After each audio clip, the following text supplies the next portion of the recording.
সন্ধ্যাকে খুন করার চেষ্টা করেছিল প্রধান মশাই, আর সেটা জানতে পারল মাঠান। মাঠান জানতে পেরে পুলিশের হাতে তুলে দিল নিজের স্বামীকে। হ্যাঁ বন্ধুরা, সন্ধ্যা তারা সিরিয়ালে তোমরা এরকমটাই দেখতে পাবে। প্রধান মশাই যখন জানতে পারে যে সন্ধ্যা বেঁচে আছে আর তাকে নিয়ে হাসপাতালে ভর্তি করেছে আকাশ, এটা শুনে প্রধান মশাই চমকে যায়। প্রধান মশাই ভাবে, আমরা যে অবস্থায় সন্ধ্যাকে শ্মশানে ফেলে দিয়ে এসেছিলাম, তারপরে তো সন্ধ্যার বাঁচার কোনো চান্স নেই, তাহলে সে কি করে বাঁচলো? আর সন্ধ্যা যদি বেঁচে যায়, সে যদি মুখ খুলে, সে যদি বাড়ির সবাইকে সবটা জানিয়ে দেয়, তাহলে তো আমার বিপদ। আর আমার ছেলেকেও তো জেল খাটতে হবে। তাহলে আমি এখন কি করব? এই ভেবে প্রধান মশাই অস্থির হয়ে পড়ে।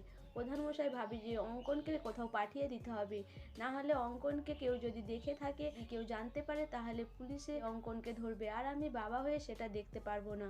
আর আমাকে সন্ধ্যাকে এই পৃথিবী থেকে সারা জীবনের মতো সরিয়ে দিতে হবে। এরপর প্রধানমশাই ভাবে যে সে হাসপাতালে যাবে। মাঠান প্রধানমশাইকে জিজ্ঞাসা করে যে তুমি কোথায় যাচ্ছ? সে বলে, আমি সন্ধ্যাকে দেখতে হাসপাতালে যাচ্ছি। কিন্তু মাঠান ভাবে যে কোনোদিনই যে প্রধানমশাই সন্ধ্যাকে পছন্দ করতো না, আর এখন সন্ধ্যার জন্য সে দরদ উতলে পড়ছে কেন, এইসব ভাবতে থাকে মাঠান। মাঠান বলে, আমিও যাব তোমার সাথে, তুমি একা যাবে না। এরপর প্রধানমশাইয়ের সাথে মাঠানও যায়।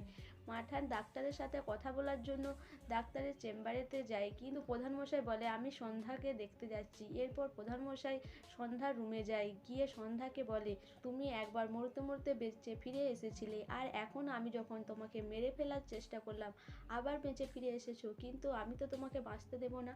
আমি তোমাকে এই পৃথিবী থেকে সারা জীবনের মতো দূরে পাঠিয়ে দেবো। এরপর প্রধানমশাই ভাবে যে এই সময় কেউ নেই, আমি এই সময় সন্ধ্যার মুখের অক্সিজেন মাস্ক যদি খুলে দিই, তাহলে কেউ বুঝতে পারবে না।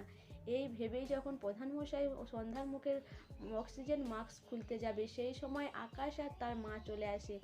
আকাশ বলে, কি করছো বাবা তুমি? তখনই মাঠান বলে, ছি, আমি ভাবতেও পারিনি তুমি এত নিচে নামতে পারো। তুমি এই জন্যই হাসপাতালে এসেছো, তুমি সন্ধ্যাকে মারার চেষ্টা করছো। সন্ধ্যার যে এই মাথায় আঘাত লেগেছে, সন্ধ্যাকে যে কেউ খুন করার চেষ্টা করেছিল, আর তার পেছনে তুমি নেই তো? প্রধান মশাই বলে, কি বলছো বিজয়া, আমি কেন সন্ধ্যাকে মারতে যাবো? মাঠান বলে, তাহলে এখনই বা তুমি সন্ধ্যাকে মারতে যাচ্ছিলে কেন? প্রধান মশাই কি বলবে বুঝতে পারে না। তারপরে মাঠান বলে, পুলিশকে আমি খবর দেব, পুলিশ যদি তোমাকে ধরে নিয়ে যায়, আর পুলিশই তোমার পেট থেকে সব কথা বার করবে। এরপর মাঠান পুলিশকে খবর দেয়, কিন্তু প্রধানমশাই ওখান থেকে বাড়ি পালিয়ে আসে। প্রধানমশাই বাড়ি পালিয়ে আসায় মাঠান পুলিশ নিয়ে কাঞ্জিলাল বাড়িতে হাজির হয়। সো বন্ধুরা, পুলিশ কি এবার প্রধানমশাইকে ধরে নিয়ে যাবে? তারপরেই কি জানতে পারবে যে অঙ্কন আর প্রধানমশাই দুজনে মিলে সন্ধ্যাকে মারার চেষ্টা করেছিল? তোমাদের কি মনে হয় অবশ্যই আমাকে কমেন্ট করে জানাবে। আর আমার ভিডিওটা ভালো লাগলে প্লিজ সাবস্ক্রাইব করে দিও, আর লাইক কমেন্ট শেয়ার করো।